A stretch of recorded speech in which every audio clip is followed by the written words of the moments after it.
Don Porfirio Ibez was mending the fence along the eastern edge of his finca alone when he heard a child crying through the mesquite scrub at the road's edge. A thin, exhausted sound. Not the startled cry of a child who has been frightened, but the worn-out cry of one who has been at it for a very long time and no longer believes it will change anything. If this story reaches something in you, subscribe to Cuentos del Viejo Campo and ring the bell, because this land still holds stories that deserve to be told. He set down his tools and walked toward the sound, because a man raised in the Sierra country of Durango does not hear a child crying on the road and continue mending fences, whatever grief he is carrying inside his own chest. What he found at the edge of the road was a woman sitting on a stone with a child of perhaps 4 years old asleep against her shoulder, and a worn costal propped against her knees, and nothing else that she could call her own.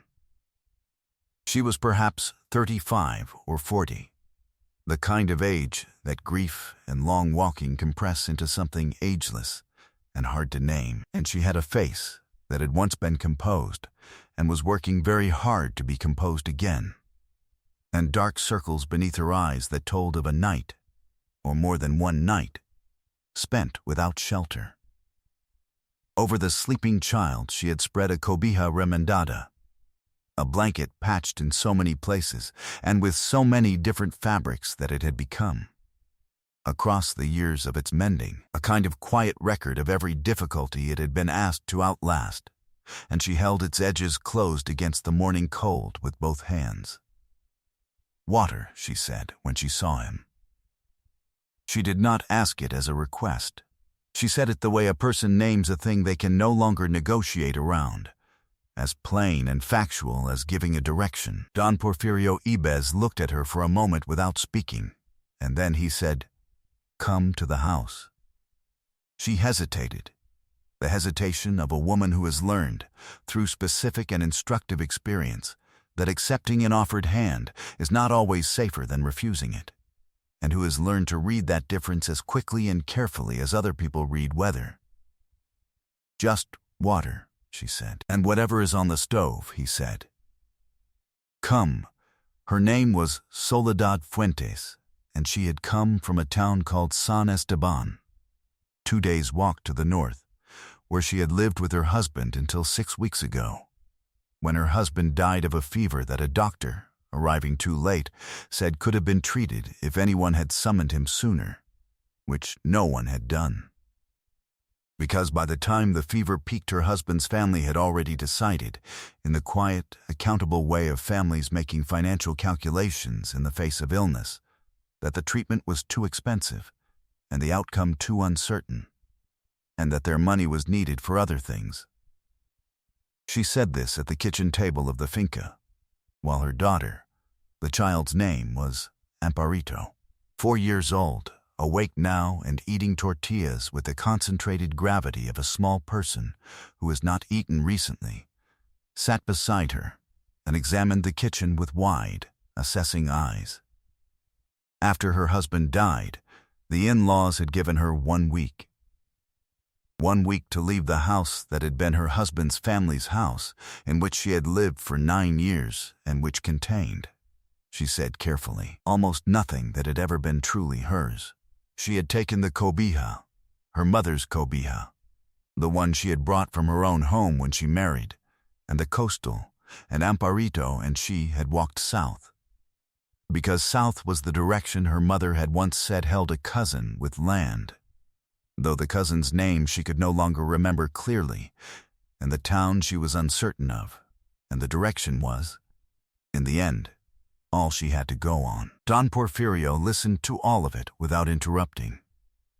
He was 60 years old and had been a widower for 3 years, and the finca of his father and grandfather had been quiet for those 3 years, in a way that went beyond the ordinary quiet of a working property, a quiet that had to do with the absence of a particular kind of human warmth that he had not known how to name until it was gone. The kitchen smelled of the coffee he had made at dawn, and the beans on the fire, and outside the window the light on the Sierra had turned from yellow to white, and Celestino, The foreman was moving the cattle in the corrals, and the sounds of that, low and rhythmic, came through the walls like a reminder that the world was continuing regardless. "Stay today," Don Porfirio said. "Rest. We will think about the rest after." "You don't know me," Soledad said. "I know enough," he said. What neither of them understood yet, what the costal on the kitchen floor contained that had not yet been spoken of, was the thing that was going to change what the finca was capable of becoming, and change what either of them had thought was still possible.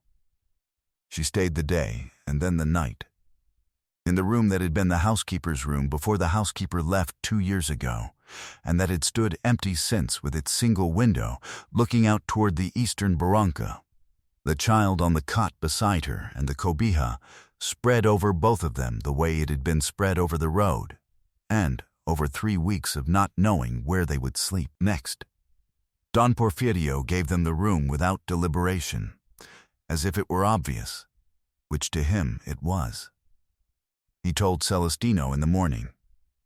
Celestino was 55 and had worked the finca for 20 years and had the particular wisdom of a man who has seen enough of life that he no longer needs to comment on most of what he observes. He looked at the closed door of the housekeeper's room, and he said, "Do you need me to say anything in town?" "Not yet," Don Porfirio said. The news reached Santa Cruz del Monte, the nearest settlement, 4 kilometers down the Tercera, before noon of the second day. Because in the Sierra country of Durango news travels faster than horses and with considerably less effort, and no one to blame for it. Soledad began to make herself useful on the 3rd morning, not because anyone asked her to, but because she was not a woman who knew how to receive without also giving, and because the kitchen of the finca was the kind of kitchen that told you, clearly and without instruction, what it needed. She made the morning coffee before Don Porfirio came down. She swept the corridor. She found, in the back of the kitchen pantry, a jar of dried herbs wrapped in paper that had been there long enough to lose most of its smell, and she replaced it with a small bundle from her coastal that she hung from a nail by the window, and within an hour the kitchen smelled different, live and particular. The way kitchens smell when someone is inhabiting them rather than passing through. Don Porfirio came into the kitchen and stopped. He looked at the bundle of herbs. "My mother grew them," Soledad said. She did not say more than that. He sat down and she set coffee in front of him, and they sat for a while without talking, which was its own kind of conversation. An Amparito came padding in from the back room in her bare feet and climbed onto the bench beside him, with the easy confidence of a child who has already decided a place is safe. And Don Porfirio, who had not had a child sit beside him at that table in many years, looked at the window and said nothing, and drank his coffee. That was the beginning of the ritual. Each morning, coffee, the herbs, Amparito on the bench, the 2 adults sitting without the need to fill all the silence. Celestino noted it. Rufina, his wife, who began stopping at the finca with the natural instinct of a woman who senses that a household is reorganizing itself around something new, noted it too. She brought eggs one morning and stayed to talk to Soledad for an hour about the herbs and about the barranca behind the eastern parcels. And when she left, she had the look of a woman who has been told something interesting and is deciding how much of it to say to whom. The cobija was on Soledad's cot each night, and on Amparito's shoulders each morning, and on the kitchen bench between them at meals, folded, always within reach. A patched, improbable, indestructible thing that had covered more hard nights than anyone would want to count, and that had arrived at this kitchen table like everything else Soledad carried, with a history, with dignity, without apology. Licenciado Jern Bracamontes arrived from Santa Cruz del Monte on the 4th day, which told Don Porfirio that the licenciado's sources in the town were reliable and that the man himself had decided the situation warranted immediate management. He came under the pretext of a payment discussion regarding the Eastern parcel debt, a debt the Licenciato had been cultivating toward a full acquisition of the Barranca land for 2 years, and he looked, over Don Porfirio's shoulder, at Soledad in the doorway of the main house with the flat, calculating look of a man performing a rapid inventory. "They say you've taken in a woman," Bracamontes said, in the tone of a neighbor raising a concern, which is a particular kind of dishonesty that requires no raised voice and leaves no mark. "A stranger. No family here. No papers anyone knows of. A man in your position, with the finca's finances the way they are, these things attract complications, Don Porfirio. I'm thinking of you." "She asked for water," Don Porfirio said. "I gave her water." Bracamontes smiled the smile of a man shifting from one approach to another without breaking stride. "Of course. Of course. But if something goes wrong, a woman alone, a child, no one to vouch for her, who carries that? I know people who handle these situations quietly, before they become something harder to manage." Don Porfirio looked at him for a long moment. "I'll keep that in mind," he said. And the tone of it was sufficient that Bracamontes understood the conversation was over, and left. That evening, Don Porfirio sat on the corridor and looked at the Sierra going dark, and thought about the eastern parcels and the debt that had been building since the drought year. And he felt something sharpen in him that had been soft for 3 years, and he thought, "Whatever is in that costal that she has not yet told me about, it is time to ask." In that costal, on the storeroom shelf, there was something that was going to make Licenciado Bracamontes's calculations entirely useless, though neither Don Porfirio nor Soledad nor anyone in Santa Cruz del Monte had yet thought to ask about it. She brought the costal down from the storeroom shelf on the 5th morning and set it on the kitchen table, and opened it while he watched. Below the clothing and a small wooden rosary on its cord, and a photograph of her husband in a cardboard frame. A young man smiling in front of a house. There were 3 clay jars sealed with wax, and a bundle of dried herbs bound with manta cloth, and a piece of folded paper she set separately on the table. "My mother kept bees," she said, opening one of the jars. The smell that came out was dense and layered, dark wildflowers, pine sap, something mineral underneath. The compressed intelligence of a high Sierra summer distilled into amber. Her mother before her. "We kept hives in the barranca above San Esteban, in the section where the wild herbs grow so thick you can smell them from the road in May. I have kept them since I was 8 years old." She set the jar on the table between them. In Durango City, the buyers call it Miel de Monte. It sells for 4 times the ordinary price. The restaurant people wait for it each season. Don Porfirio looked at the jar. He looked at her. "In San Esteban, my husband's family called it a woman's hobby," she said. "When he died, they told me the hives were part of the estate. I couldn't take them." She put her palm flat on the table, a gesture he was coming to recognize as the one she made when she was stating something that could not be argued with. "I took the knowledge. That is not something anyone can leave behind or take from you." She opened the folded paper. It was a handwritten list, locations, written in a careful small script, with notes about sun exposure and seasonal bloom times and water proximity.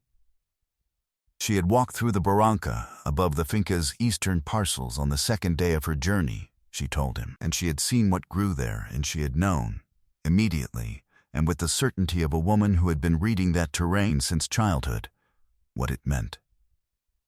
Celestino confirmed it without hesitation. There was a section of the eastern barranca where the wild herbs grew so dense in spring that the hillside turned purple-yellow for 3 weeks, and where no one had ever put a hive because no one had ever known enough to understand what the land was offering. How many hives to begin? Don Porfirio said. Soledad looked at Amparito in the corner, asleep on the cobilla with the rosary loosely in one small fist, and she looked at the jar of honey on the table, and she said 6. To start, she dipped a spoon into the open jar and set it on the table in front of him, the way a person presents evidence they are confident in. And Don Porfirio tasted it and sat still for a moment, with the particular expression of a man whose expectations have been corrected without warning.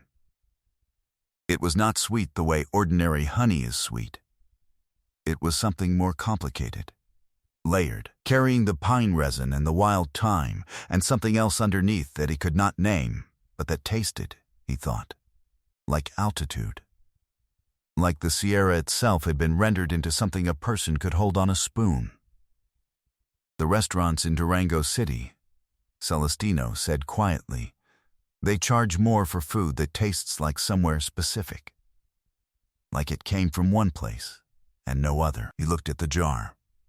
This tastes like one place and no other.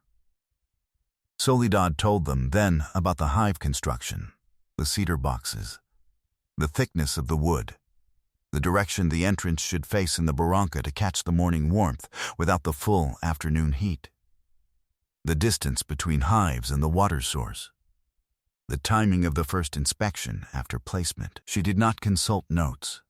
It came out of her the way things come out of people who learned something through their hands before they learned it through their heads. Complete, ordered, without gaps. The knowledge of a life's practice rather than a studied skill. Don Porfirio and Celestino listened the way men listen when they are in the presence of expertise they had not expected to find at their own kitchen table. Outside, the morning was full and clear, and the barranca above the eastern parcels was green with the beginning of the season. And neither of them spoke for a moment after she finished. Because some agreements do not need words to become real. Licenciado Bracamontes returned 3 weeks later, with a notary from Nombre de Dios and papers proposing a debt restructuring that would, in the fine print of its third clause, transfer title of the barranca land to a holding company the Licenciado controlled. He arrived at the finca gate at mid-morning and found that Don Porfirio was not alone. Celestino was there, and Rufina his wife, and 2 neighboring rancheros, Victorino Ros and his son-in-law Felipe, who had heard through the particular telegraph of the Sierra that something worth attending was happening at the finca, and who had come to see it. And Soledad was there, standing slightly behind, and to the left of Don Porfirio, in the manner of a person who is not concealing herself, but is letting someone else speak first, which she could afford to do because she was not afraid. Bracamontes looked at the assembled faces and understood that the calculation he had made 3 weeks ago contained a significant error. The restructuring papers, he said, placing them on the gatehouse ledge with the smooth authority of a man depositing something he considers already agreed upon. We didn't agree to a restructuring, Don Porfirio said. You proposed one. There is a difference worth observing. Bracamontes began his explanation of the eastern parcel debt with the patient tone of a man who has explained things to people who didn't understand them many times before. Don Porfirio let him finish. The eastern parcels and the barranca above them, Don Porfirio said then, are entering production this spring. I have a partnership with a beekeeper whose family has worked that terrain across 3 generations. The buyers in Durango City have already confirmed purchase at the Mil de Monterrat, which will retire the debt on the eastern parcels inside 2 seasons. There is nothing to restructure. Bracamontes looked at Soledad. He looked at her with the expression of a man who has underestimated something and is deciding whether to admit it or press forward regardless. He chose to press forward. A stranger, he said, and the word was loaded with everything he meant it to carry: the doubt, the warning, the implication that reasonable people would agree with him. Rufina said, from her place near the gate, in a voice entirely without drama, "She is not a stranger. She is the beekeeper." The silence after that was the silence of a sentence that has landed exactly where it was aimed. The two ranchero neighbors said nothing, which was its own statement. The notary from Nombre de Dios looked at his boots. Bracamontes took his papers from the gatehouse ledge with the movements of a man making a dignified withdrawal, and left. Victorino waited until the sound of the horses had faded down the terracera, and then said, in the practical tone of a man returning to the only subject that mattered, "You'll want cedar for the hive boxes. My son-in-law has dry stock. We can cut them this week." Don Porfirio looked at Soledad. "Thank you," she said. She said it to all of them, and she said it to him, and it cost her nothing this time, which was its own kind of arrival. Victorino stayed for coffee. His son-in-law Felipe stayed. Rufina, who had brought tortillas that morning under the pretext of returning a pot she had borrowed, stayed as well, and the gatehouse became, briefly, something between a kitchen and a council, with Don Porfirio's kitchen table relocated in spirit to the open air of the entrance. They talked about cedar prices and the dry season and the best time to cut, and whether 6 hives was a conservative number or exactly right for a first season. And somewhere in the middle of that conversation, the thing that Bracamontes had attempted to make precarious, the situation of a woman alone on a man's property, the question of what she was doing there and who had authorized it, dissolved entirely, because the people sitting around that makeshift table had already decided on their own authority that the question didn't need answering. She was the beekeeper. The barranca needed bees. These were facts. The rest was noise from a man who had wanted something that wasn't his. By April, the barranca above the eastern parcels was in full bloom, the wild herbs purple and yellow across the hillside, the bees moving through the warm morning air in long, unhurried arcs between the 12 hives that now stood along the upper terrace. And the first delivery to Durango City had returned a figure that made Celestino sit down on a fence post and look at the ground in silence before he said anything at all. The cobija remendada hung on the wall of the corridor of the main house now, not folded away in a room, not carried as an emergency, but placed where the morning light found it each day. The patched and battered and improbable thing that had covered 2 people through 2 days of not knowing, now on a wall in a house that had become theirs to inhabit. Don Porfirio had put it there, and Soledad had not moved it, and neither of them had said anything about it, which meant they had said everything necessary. On a Sunday afternoon in April, Celestino and Rufina and Victorino and Felipe and 3 families from Santa Cruz del Monte gathered at the finca, for no announced reason except that it had become, across the winter and the spring, the kind of place people came to without needing an occasion. And there was a long table on the corridor with food that Rufina and Soledad had been making since early morning, and the animals were coming in from the eastern pasture in the late gold light, and Amparito was running between the legs of people who all knew her name now and called it out as she passed. And Don Porfirio sat at the end of the table and looked at all of it and felt, for the first time in 3 years, that the finca was not contracting around him, but expanding outward, in all directions, the way land does when it is properly tended. He looked across the table at Soledad, who was talking with Rufina about something that made them both laugh, and he thought about a morning in October when he had heard a child crying through the mesquite scrub and had set down his tools and walked toward the sound without knowing what he was walking toward. And he understood that the moment of walking toward it had been the whole thing, that everything since had been a consequence of that single unhurried step. Sometimes the most desperate moments are the beginning of something that could not have arrived by any other road. Soledad Fuentes had walked 2 days through the Sierra with everything she owned in a single costal, and a knowledge inside her that the world had not yet had the sense to ask about. And she had asked for the smallest possible thing, water. And what she was given was what she had always deserved. A place that recognized her worth before she had finished explaining it. Do you believe the worst moments can be the beginning of something better? If this story moved you, leave a comment below and tell us where you are watching from. Share it with someone who is in the middle of a hard stretch and needs to be reminded that what they are carrying might be exactly what is needed somewhere they have not yet arrived. Subscribe to Cuentos del Viejo Campo so you don't miss the next story. And remember, never underestimate the person who arrives at your door asking only for water. What they carry inside them may be worth more than everything visible to the eye.